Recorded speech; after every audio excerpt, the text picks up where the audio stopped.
And now to the Russia-Ukraine war. Europe's largest nuclear plant, the Zaporizhzhia nuclear power plant in Ukraine, is under severe threat.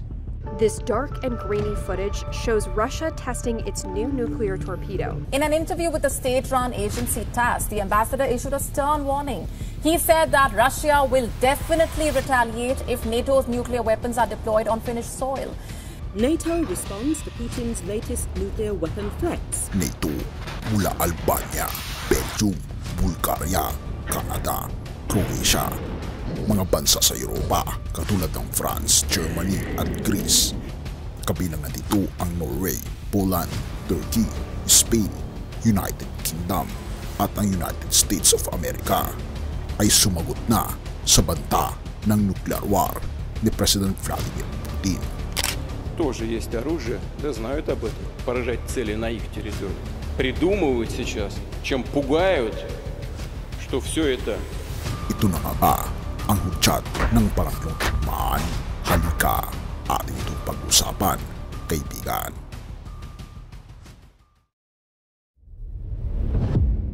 Ang NATO o North Atlantic Treaty Organization ay isang organisasyon na na-organize noong April 4, 1949. Ito ang 12 na countries na kinabibilangan ng mga bansa sa Europa, kabilang na dito ang Canada, United States at ilan sa mga bahagi sa Asia. Nangangamba ang NATO sa banta ng nuclear weapons ni Putin, kung saan ang mga kinatawan ng Russian Federation ay nangangamba rin dahil sa maaring pagputok ng nuclear war. Kapansin-pansin kasi na ang pangalawa sa pinakamaraming nuclear weapons ay ang Amerika. Ngunit ang pinakamarami pa rin nito ay matatagpuan sa Russia. Ginagamit lamang ang psychological intimidation para sa matinding babala ng Russia. Kung nagkakaroon ito ng alitan sa ilang mga bansa katulad na lamang ng United States of America. Dahil kasi kung puputok ang World War III at puputok ang lahat ng nuclear bomb, ay tilabaga ito ay isang malaking suicide hindi lamang sa Russia kundi sa buong mundo.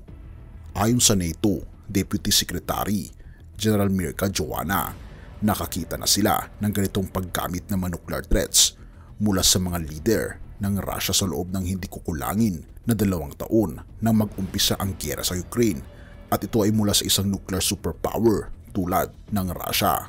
Sa pahayag, ayon sa kanya, ito ay lubos na hindi responsable sapagkat kapag mayroong ganyang uri ng mga armas, kinakailangan rin ng pag-iingat.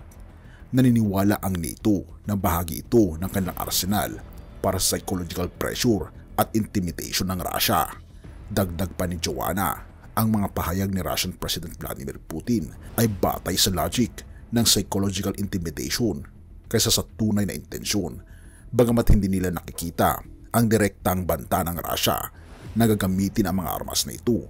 Ito ay lubos na delikado sapagkat ito ay sumisira sa tiwala sa larangan ng nuclear weapons.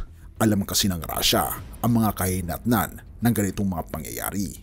Nagbigay rin ng pahayag si NATO Deputy Secretary General Joanna na ito ay pangunahing parehong aroganting paraan ng pagsalakay sa kanluran at paglalarawan sa giyera na sinumulan ni Putin sa Ukraine bilang isang giyera ng sibilisasyon upang ipagtanggol ang pangangatwiran na ang kanluran ay umanay nagsusubikap na sirain ang Russia.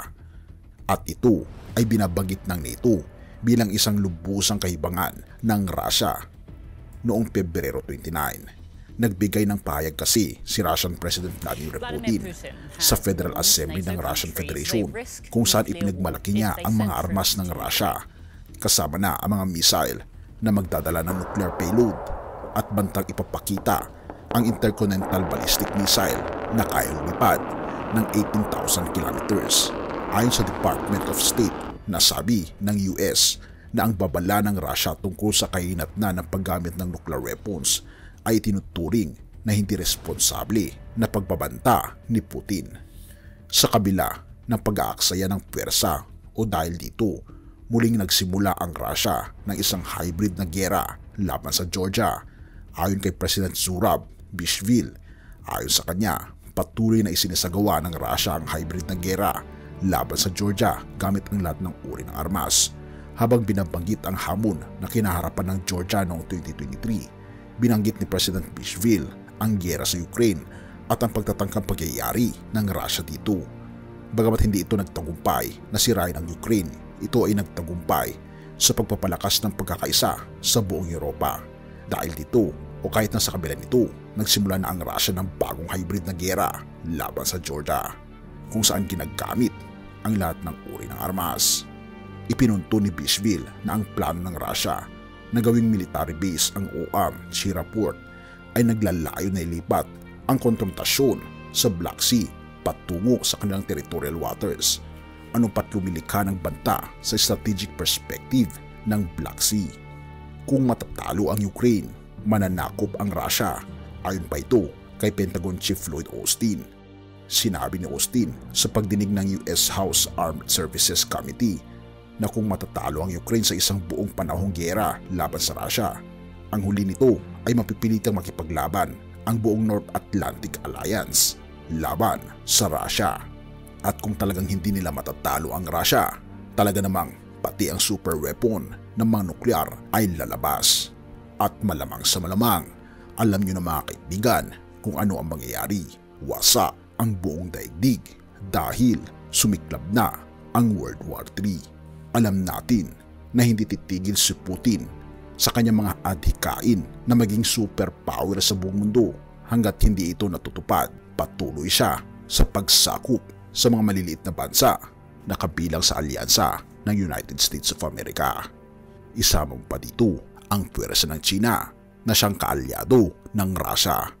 Kaya nga naman kaibigan, tayo na maliit na bansa ay wala tayong kakayahan dahil kahit ni isang nuclear weapon ay wala tayo. Ngunit ito ang binabanggit ng banal na kasulatan. Santiago 1 verse 2-5. Mga kapatid, magalak kayo kapag kayo dumaranas ng iba't ibang uri ng pagsubok. Dapat ninyong malaman na napapatatag ang ating pananampalataya sa pamamagitan ng mga pagsubok. At dapat kayo magpakatatag hanggang wakas upang kayo maging ganap at walang pagkukulang. Ngunit kung ang sino man sa inyo ay kulang sa karunungan, humingi siya sa Diyos at siya'y bibigyan, sapagkat ang Diyos ay nagbibigay ng sagana at di nanunumbat. Kaibigan, kailangan natin na matinding karunungan ng banal na kasulatan, lalong higit sa mga karunungan ng mga pangako ng ating Panginoong Diyos na siyang magpapatibay ng ating pananampalataya. Na bagaman nagkakaroon ng mga pagsubok sa ating mundo, kaibigan, kapit lang, sapagkat nandito ang ating Panginoon at 100% hindi kanya papabayaan. Purihin ang ating Panginoong Diyos at salamat kaibigan sa iyong panonood. Tayo manalangin. Ama naming banal, makapangyarihan naming Diyos, kami po'y lubos na nagpapasalamat sa inyo pong pag-ibig sa bawat isa. Salamat po Panginoon na bagaman nangyayari ang mga pangyayaring hindi po namin inaasahan sa aming mundo, mga kaguluhang hindi po namin maarok kung gaano po ito kasama, amin pong itinatalaga ang aming buhay sa inyo.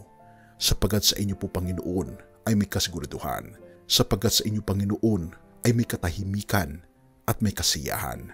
Tulungan kami Panginoon na makita ang inyo pong plano sa amin at panghawakan ang karunungan ng inyong mga pangako upang sa ganon tumibay ang aming pananampalataya na bagaman nangyayari ang mga pangyayaring ito, kami ay lubos na nagtitiwala sa aming Panginoong Diyos. Salamat po Panginoon sa inyong pong pag-ibig sa bawat isa at salamat sa inyong grasya at salamat sa aming Panginoong Hesus na siyang nabayubay sa krus upang kami ay magkaroon ng mapayapang buhay mula ngayon at magpakailanpaman. Purihin ka o aming Panginoong Diyos at patawarin po kami sa lahat ng aming pagkukulang at pagkakasala sapagkat ito ay aming samutiling sa matamis na pangalan ng aming Panginoong Hesus. Amen.